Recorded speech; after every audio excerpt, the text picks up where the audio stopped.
Pernah kepikiran nggak sih, kenapa ya ada orang yang kayaknya semangat banget berangkat kerja tiap pagi, sementara yang lain rasanya berat banget? Nah, kali ini kita akan coba bedah bareng-bareng apa sebenarnya yang jadi mesin penggerak motivasi di tempat kerja. Kelihatannya pertanyaannya simpel ya, tapi jawabannya, wah, itu bisa personal dan kompleks banget. Dan justru jawaban dari pertanyaan itulah yang jadi inti dari pembahasan kita hari ini. Oke, kita mulai dari yang paling dasar dulu ya. Sebelum kita ngomongin gimana caranya ningkatin motivasi, kita harus paham dulu kenapa motivasi itu penting banget. Ini bukan cuma soal perasaan seneng-seneng aja loh, tapi ini faktor krusial buat kesuksesan. Coba deh bayangin mobil sport yang mesinnya canggih banget. Itulah bakat atau talenta. Nah, motivasi itu bensinnya. Tanpa bensin, sehebat apapun mesinnya, mobil itu ya nggak bakal jalan kemana-mana.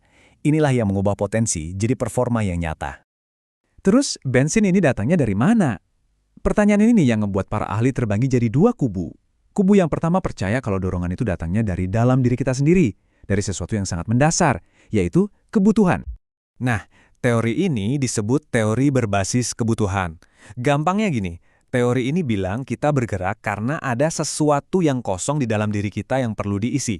Kekosongan ini bisa macam-macam, bisa kebutuhan rasa aman, pengakuan dari teman kerja, atau mungkin keinginan buat berprestasi. Logikanya simple banget kok. Waktu kita lapar, perut kan kosong, timbul ketegangan, dan kita jadi termotivasi buat cari makan. Prinsip yang sama persis berlaku di kantor. Kalau kebutuhan kita akan pengakuan gak terpenuhi, timbul ketegangan, dan kita pun termotivasi buat melakukan sesuatu biar dapat pengakuan itu. Tapi gimana kalau motivasi itu bukan cuma soal dorongan insting kayak rasa lapar? Nah, perspektif kedua ini bilang kalau motivasi itu adalah hasil dari pilihan yang kita buat secara sadar. Sebuah proses kalkulasi, hitung-hitungan di kepala kita. Slide ini ngerangkum perbedaannya dengan jelas banget. Teori kebutuhan itu fokusnya ke apa yang kita mau. Ibaratnya, apa jenis bensin yang kita butuhkan. Sementara teori proses fokusnya ke bagaimana kita memutuskan buat bertindak. Kayak gimana kita milih rute terbaik di peta. Dua-duanya sama-sama penting buat dipahami. Nah, fokus dari teori ini benar-benar ngubah cara kita melihat motivasi. Ini bukan lagi soal dorongan otomatis yang nggak kita sadari, tapi ini tentang kita sebagai individu yang secara aktif nimbang-nimbang pilihan, mikirin hasilnya bakal kayak apa, baru deh kita mutusin mau bertindak gimana.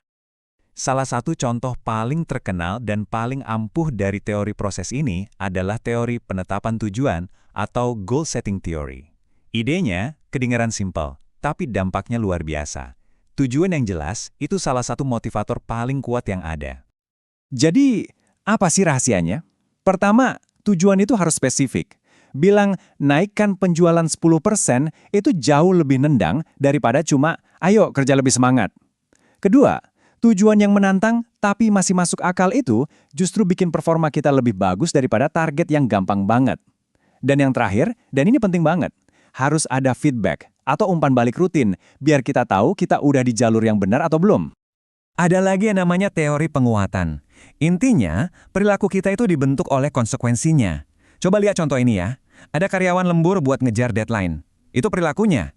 Terus manajernya muji dia di depan tim. Itu konsekuensi positifnya. Hasilnya, kemungkinan besar di lain waktu dia bakal rela buat usaha ekstra lagi. Simple kan? Tapi sangat efektif. Oke, jadi kita udah punya dua cara pandang utama nih, dari sisi kebutuhan dan dari sisi proses. Sekarang pertanyaan paling pentingnya, gimana cara nerapin ini semua di dunia nyata? Nah, disinilah peran seorang manajer atau pemimpin jadi sangat krusial. Anggap aja manajer itu arsiteknya lingkungan kerja. Mereka nggak bisa menyuntikkan motivasi ke dalam diri seseorang, tapi mereka bisa merancang sebuah bangunan, sebuah sistem, di mana motivasi itu bisa tumbuh subur dengan sendirinya. Ini bukan soal ngasih pidato penyemangat aja ya, tapi ini soal tindakan yang nyata dan sistematis. Mulai dari menetapkan tujuan yang jelas kayak yang kita bahas tadi, ngasih feedback yang membangun, dan yang sering dilupain, yaitu mendesain pekerjaannya itu sendiri biar lebih menarik dan bermakna. Tapi, apa benar semua beban ada di pundak manajer? Ternyata nggak juga loh. Ada satu potongan teka-teki terakhir yang penting banget. Pekerjaannya itu sendiri. Karena kadang, masalahnya bukan di orangnya, tapi di desain pekerjaannya. Model ini nunjukin gimana elemen-elemen tertentu dalam sebuah pekerjaan itu bisa ngaruh langsung ke psikologi kita. Contohnya, variasi keterampilan. Kalau kita pakai banyak skill, kita jadi ngerasa lebih kompeten. Atau otonomi, kebebasan buat ngatur cara kerja sendiri, itu bikin kita ngerasa punya tanggung jawab. Jadi pekerjaan yang kaya akan elemen-elemen ini bakal terasa lebih memotivasi secara alami. Jadi, kalau ada satu hal yang perlu banget kita ingat dari semua ini, ya ini dia. Nggak ada yang namanya tombol ajaib atau satu solusi instan buat motivasi. Motivasi itu bukan saklar lampu yang bisa kita nyalain dan matiin senaknya.